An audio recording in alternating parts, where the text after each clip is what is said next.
Fala galera, chegando aqui para análise do que foi Portuguesa 2 e Rio Branco 1, jogo finalizado no Canindé. O Rio Branco sofre a segunda derrota no Brasileirão Série D.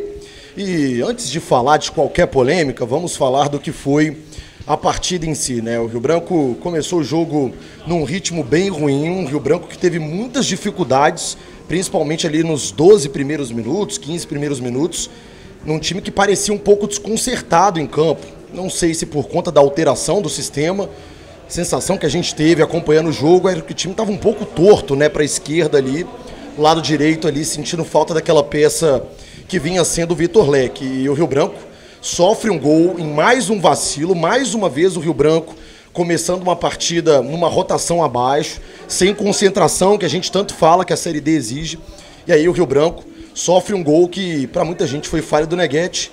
E dessa vez eu tenho que concordar, né? O Neguete acabou aceitando ali um chute defensável pelo que a gente conhece dele, né? A gente sabe que o Neguete é um goleiro de boa envergadura, bola rasteiro, gramado molhado, bem verdade, chovendo desde cedo em São Paulo, ele acaba aceitando. Mas aí o Rio Branco entrou no jogo, o Rio Branco fez um excelente primeiro tempo a partir daí. O Rio Branco passou a controlar as ações, teve a posse de bola, criou várias oportunidades, o Bruno fez pelo menos 2 boas defesas. O Rio Branco teve um gol anulado, ao meu ver, bem anulado, estava muito próximo ali da referência do lance, né, da linha do impedimento, e de fato existiu um impedimento no momento do cruzamento. Mas o Rio Branco chega ao empate com o Luiz Fernando, finalizando bem no canto, marcando o primeiro gol dele com a camisa do Rio Branco, e o primeiro na temporada. E o Rio Branco criou o suficiente para virar, e aproveitou um primeiro tempo que a Lusa também estava abaixo, né, na partida, não vinha fazendo um grande jogo, com muitas dificuldades no encaixe de meio. Aí talvez se explique a alteração do técnico Rodrigo Fonseca, o Rio Branco controlando o meio de campo, ditando o ritmo do jogo, mas em termos de primeiro tempo, o time da Portuguesa devendo e o Rio Branco conseguindo construir um bom resultado ali, levando o clima do jogo totalmente favorável para o intervalo na primeira etapa. Para o segundo tempo, o Rio Branco volta com o mesmo time e até volta bem nos primeiros minutos. Mas depois a gente viu o time da Portuguesa com as alterações processadas pelo Cauã Almeida conseguindo controlar um pouco mais o jogo, aí ganhou o meio de campo, passou a controlar as ações e o Rio Branco parece ter perdido um pouquinho do ímpeto. E aí a Portuguesa constrói o resultado num segundo tempo muito ruim do Rio Branco, um segundo tempo abaixo da equipe Capa Preta, e aí entram vários fatores, né? Desde o que a gente vai abordar agora na sequência, que é a arbitragem, mas também fatores importantes. O gramado estava pesado, o Rio Branco perdeu um pouquinho do controle do jogo, uma Portuguesa muito pressionada pelo seu torcedor. A gente via em alguns momentos o torcedor bem ansioso aqui no Canindé, e aí o Rio Branco teve dificuldades na segunda etapa, até de forma natural, né? Enfrentou um adversário fora de casa aqui no Canindé, mas o que ficou de surpresa é pelo que o Rio Branco produziu no primeiro tempo, e a gente não viu o Rio Branco produzir na segunda etapa. Agora vamos falar do assunto arbitragem. Tá insuportável falar de arbitragem no futebol brasileiro. É insuportável. Seja aqui, seja no futebol, na Série A do Campeonato Brasileiro, Série B do Campeonato Brasileiro.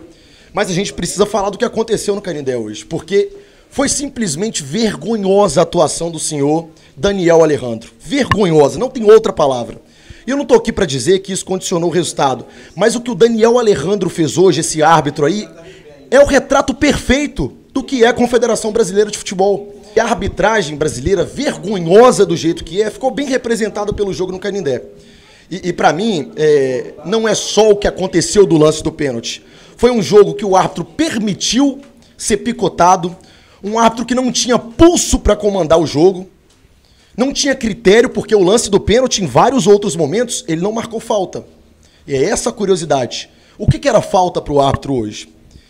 E no final do jogo, o Gandula simplesmente escondia a bola com a conveniência do quarto árbitro, que não retirou o Gandula.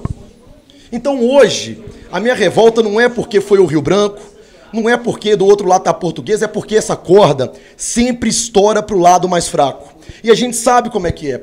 Sempre é contra o Clube Capixaba. Sempre. Em 2019, o Vitória foi prejudicado daquela forma, numa mão vergonhosa do senhor Diego Pombo, que continuou apitando. E continua até hoje. E aqui o que a gente viu hoje, aqui no Canindé, foi uma vergonha sem precedentes. porque foi conveniente. Árbitro, bandeira, quarto árbitro, delegado da partida, foi vergonhoso o que a gente viu aqui hoje. E é inadmissível, porque hoje aconteceu na quarta rodada. Se isso aqui é um jogo decisivo, um jogo decidido no detalhe, num pênalti. Então essa é a revolta que a gente tem. A gente sabe para onde essa corda estoura.